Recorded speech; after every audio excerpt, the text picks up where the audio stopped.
हम ब्रह्म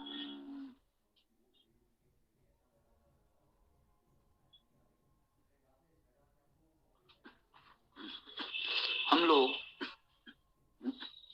शब्द रचना और शब्द विकार पर चर्चा कर रहे थे। कल हम लोगों ने लिंग विभाग पर चर्चा की।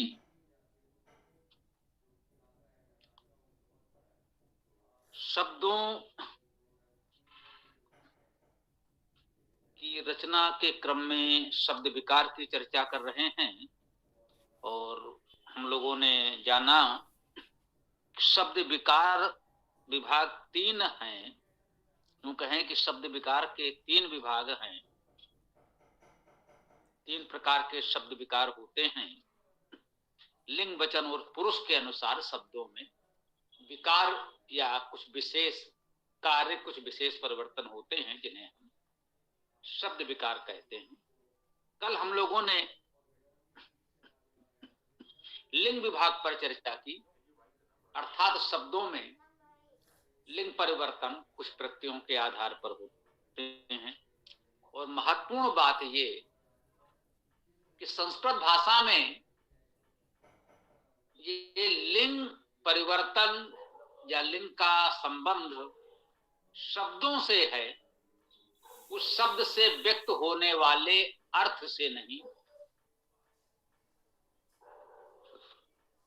इसे इस प्रकार भी कह सकते हैं कि वह शब्द जिसके लिए प्रयोग हो रहा है उसका लिंग क्या है, इससे कोई संबंध नहीं है व्याकरण का। व्याकरण में जिस लिंग की बात की जा रही है उसका संबंध केवल उस शब्द से। वह शब्द किसके लिए प्रयोग हो रहा है इससे कोई लेना देना नहीं है। ये बहुत ही महत्वपूर्ण बात है जो संस्कृत भाषा में लिंग विवेचन के संदर्भ में हमको जाननी चाहिए।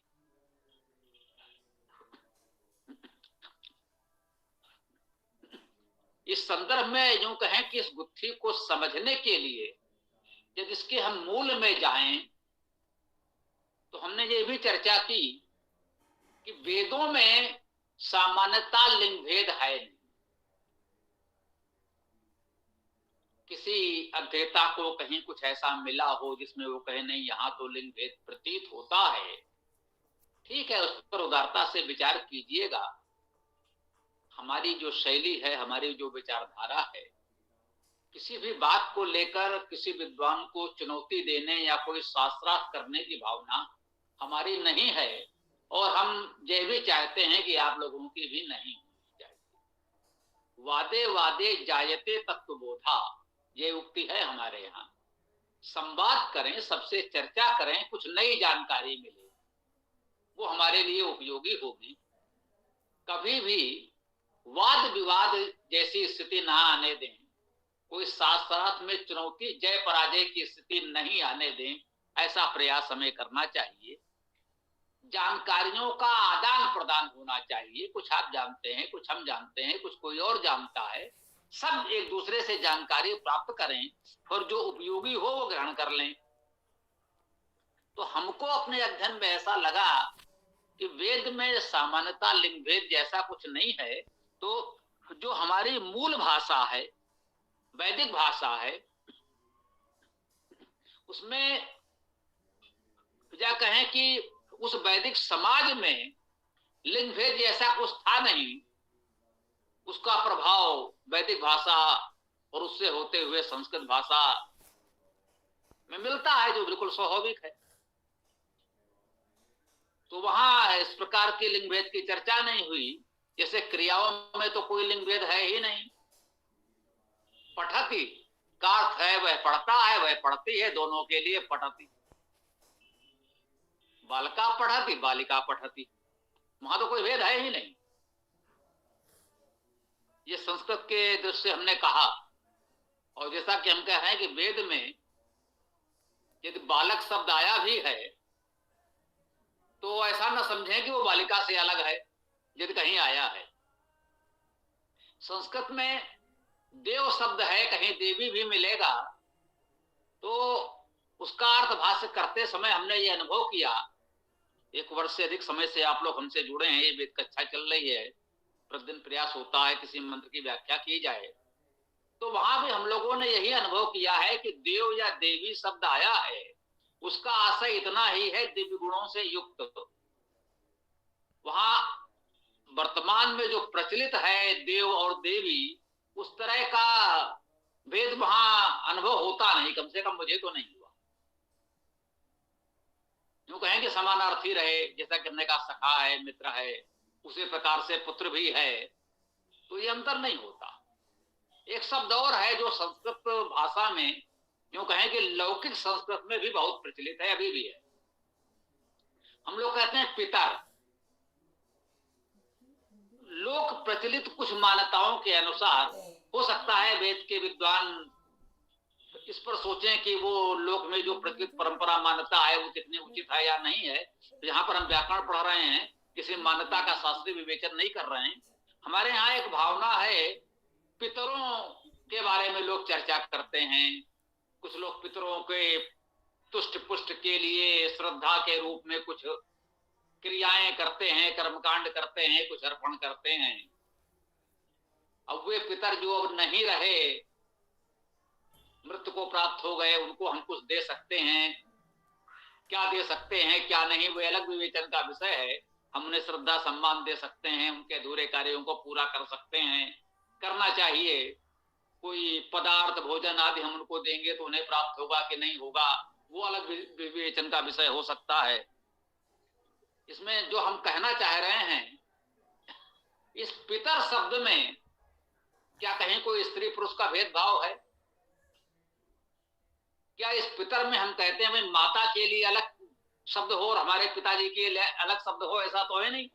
उन पितरों में हमारे माताजी, पिताजी, दादाजी, दादी जी, नाना जी, नानी जी, हमारे सभी पूर्वज पितर सम्मिलित हैं। आज तक हम इस शब्द का प्रयोग कर रहे हैं। उस पितर में कहीं कोई लिंग भेद नहीं है। हमारे माता पिता, दादा दादी आदि जो भी हैं वो सब उस पितर शब्द में आ जाते हैं। और सामान्यता पितर का युगल के रूप में प्रयोग करते हैं माता पिता दोनों के लिए।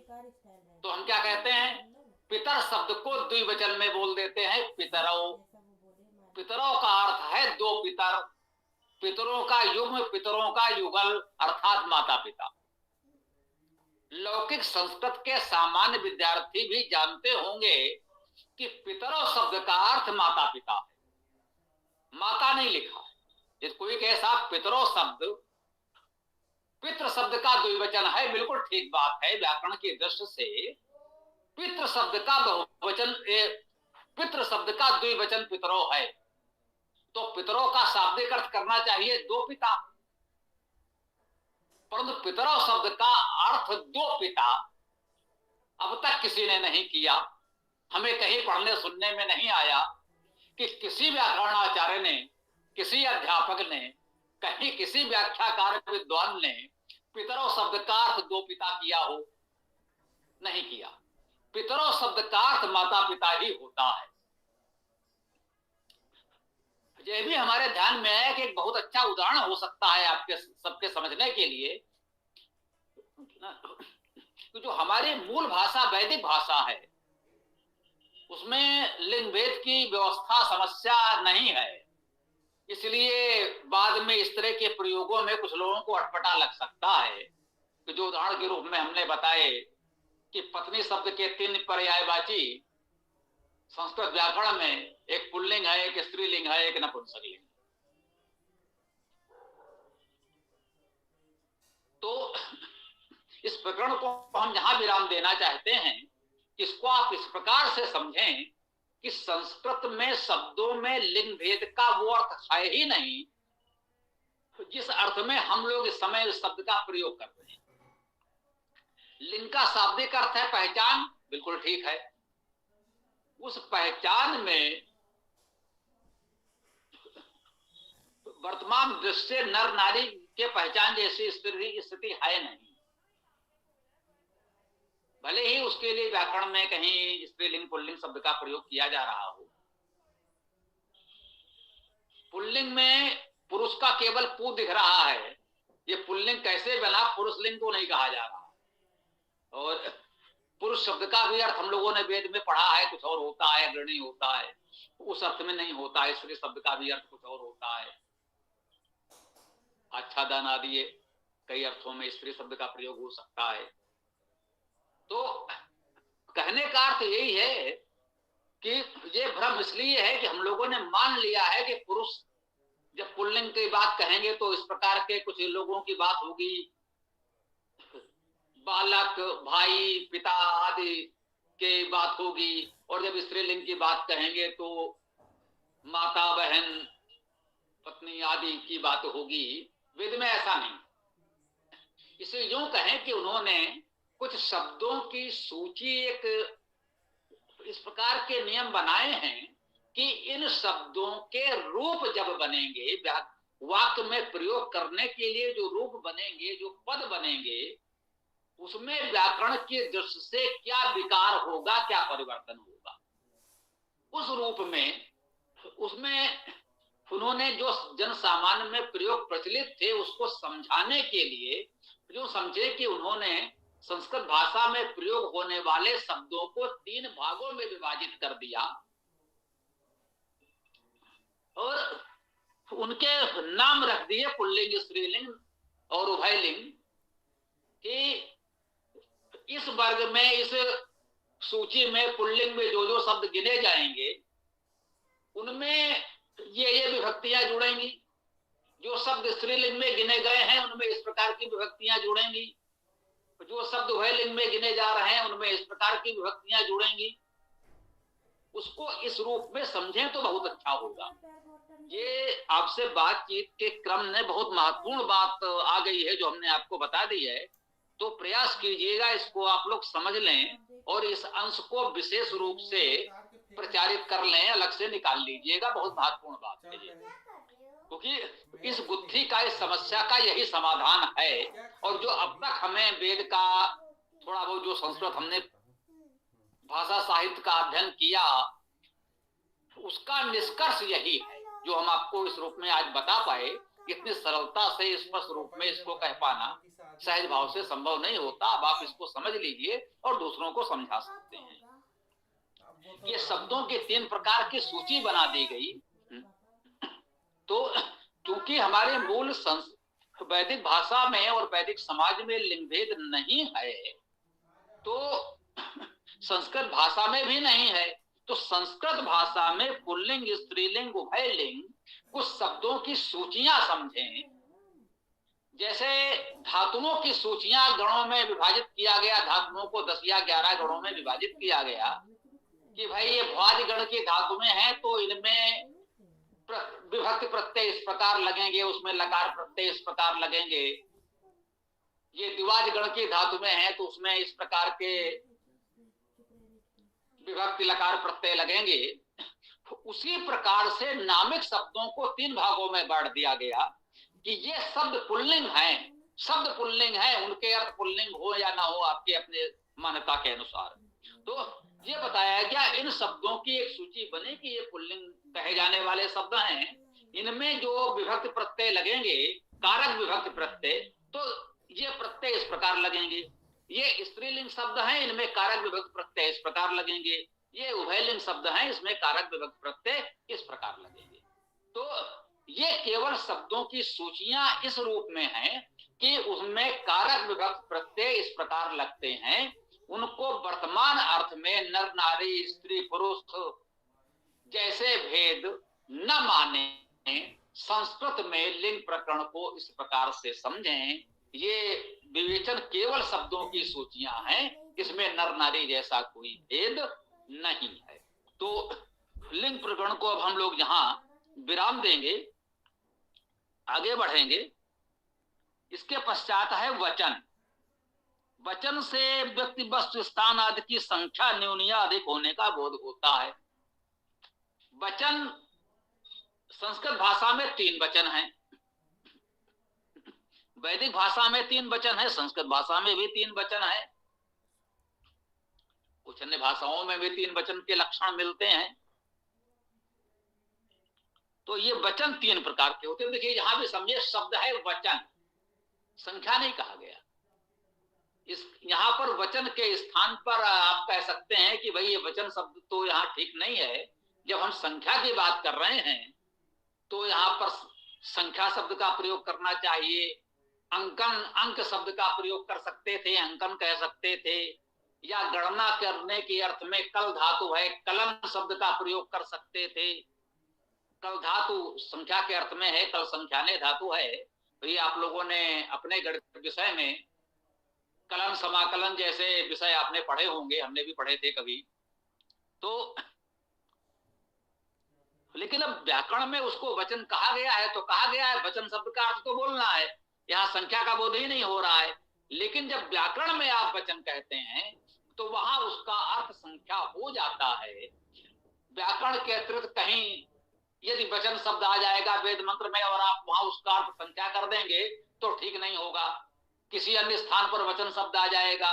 तो ये ध्यान देना है, यहाँ पर केवल व्याकरण में जब वचन का प्रयोग कर रहे हैं, कह रहे हैं भाई वचन कितने होते हैं, तो 3 होते हैं। यहाँ वचन का अर्थ संख्या है। अब क्यों है इसका कोई कारण हमें नहीं पता, हमारी जानकारी में तो नहीं है। व्याकरणाचार्यों ने लिख दिया, लोग अब तक कहते आ रहे हैं तो आए। इसका और कोई तार्किक कारण मेरे पास नहीं है, मैं स्वीकार करता हूं। किसी के पास हो तो बता सकता है। तो वचन ये 3 है, एक वचन, द्विवचन, बहुवचन। अब एक वचन क्या है? एक वचन में जो जिसकी संख्या 1 है वो 1 कहा जाएगा। यदि 1 से भी न्यून है, मान लीजिए आधा है, चौथाई है, तब क्या करेंगे? तब भी एक वचन होगा। तो 1 या 1 से न्यून संख्या के लिए एक वचन, और द्विवचन, द्विवचन तो स्पष्ट है, संख्या 2 होगी, संख्या 2 होगी तो द्विवचन। 1 और 1 से न्यून के लिए एक वचन, संख्या 2 है तो द्विवचन, और 2 से अधिक है तो बहुवचन। ये 3 प्रकार के वचन हैं, इसको समझ लें। इसमें वचन शब्द क्यों प्रयोग हो रहा है, इसको यदि छोड़ दें तो शेष परिभाषा स्पष्ट है। यदि कोई भी व्यक्ति वस्तुवाद जिसकी भी आप चर्चा कर रहे हो, वो 1 से अधिक न हो, 2 न हो, तो एक वचन में ही कहा जाएगा। यदि वो 2 हैं तो 2 वचन में कहे जाएंगे, 2 से अधिक हैं तो बहुवचन में होंगे। यहां ये बात पूरी तरह स्पष्ट है। तो जो भी कह लें आप, व्यक्ति, नगर, पुस्तक, बालक, गुरु, कुछ भी शब्द कह लें, 1 है तो फिर एक वचन में है, उसका द्विवचन बन जाएगा, 2 हो जाएगा। बालक से बालको हो गया, देव का देवो हो गया। तो जैसे वेद में अश्विना शब्द बहुत आ रहा है, वो द्विवचन में प्रयोग हो रहा है। अभी पितरों की चर्चा हमने की, पितरों द्विवचन में है।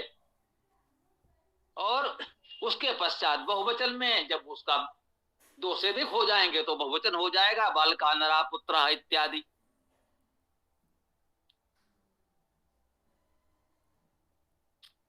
तो ये वचन में तो इतना पर्याप्त है हमें लगता है। इसके पश्चात पुरुष है, तो हाँ, पुरुष में भी कुछ विशेष नहीं है, बस इतना ही समझ लें कि यहाँ इसे पुरुष क्यों कहा जा रहा है वो एक अलग विषय है। पुरुष का शाब्दिक अर्थ तो अग्रणी है, पूर्व अग्रसर होना, आगे होना, उससे पुरुष शब्द बनता है। तो पुरुष शब्द का अर्थ तो अग्रणी है, परंतु व्याकरण में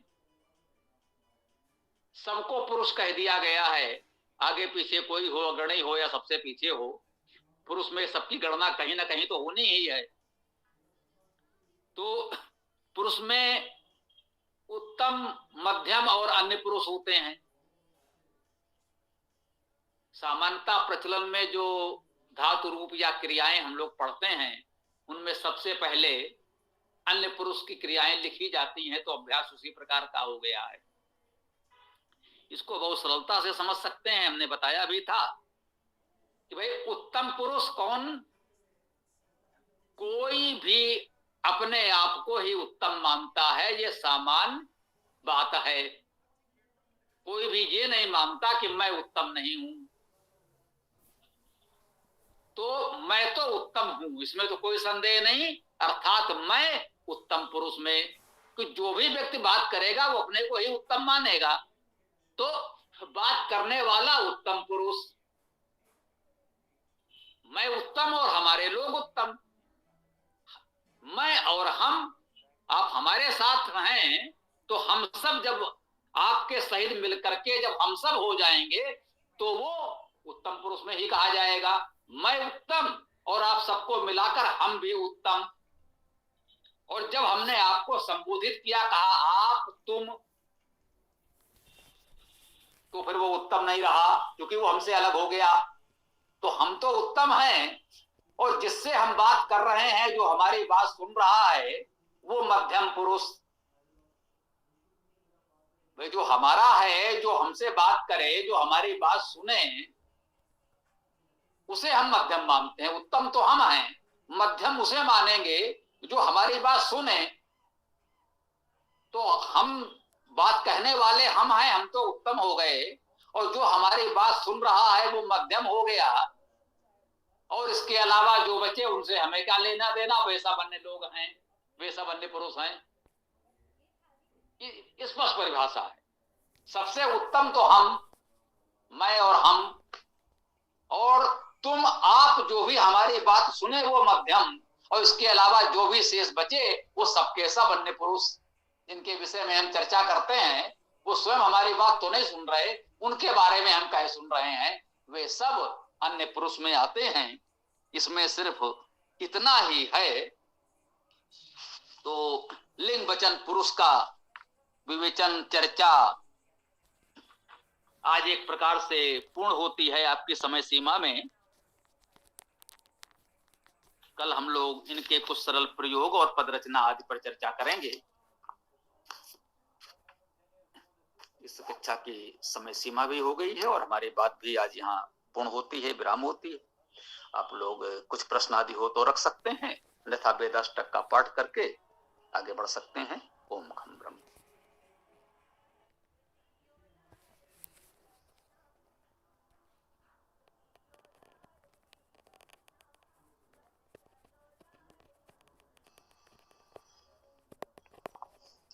आचार्य जी नमस्ते।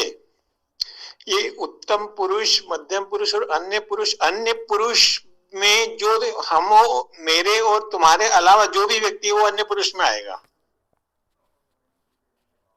जी बिल्कुल ठीक बात है। अच्छा, ठीक ठीक ठीक। एक उदाहरण दे सकते हो अन्य पुरुष का?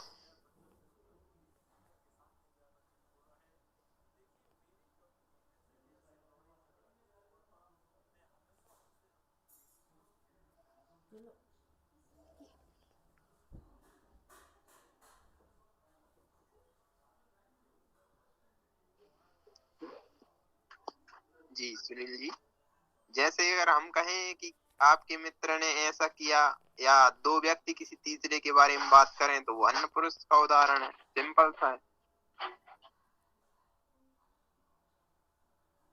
हाँ, सीताराम जी ने बताया, कुछ समझ में आया है? हम और आप हैं, तीसरा व्यक्ति माने जिसके विषय में हम कोई बात कर रहे हैं वो हमारे और आपके अलावा है। हम कह रहे हैं वह व्यक्ति ऐसा है, वह विद्वान है, वह विद्यार्थी है, वह आचार्य है, वह सैनिक है, वह राजा है। तो वह किसकी भी बात कर रहे हैं, हम उसका नाम लेकर कह सकते हैं कि रमेश ऐसा है, प्रकाश ऐसा, देव प्रकाश जी ऐसे हैं। तो जिनकी हम चर्चा कर रहे हैं हमारे और आपके अलावा, वे सब अन्य पुरुष में हो गए। ठीक ठीक ठीक ठीक ठीक। धन्यवाद धन्यवाद।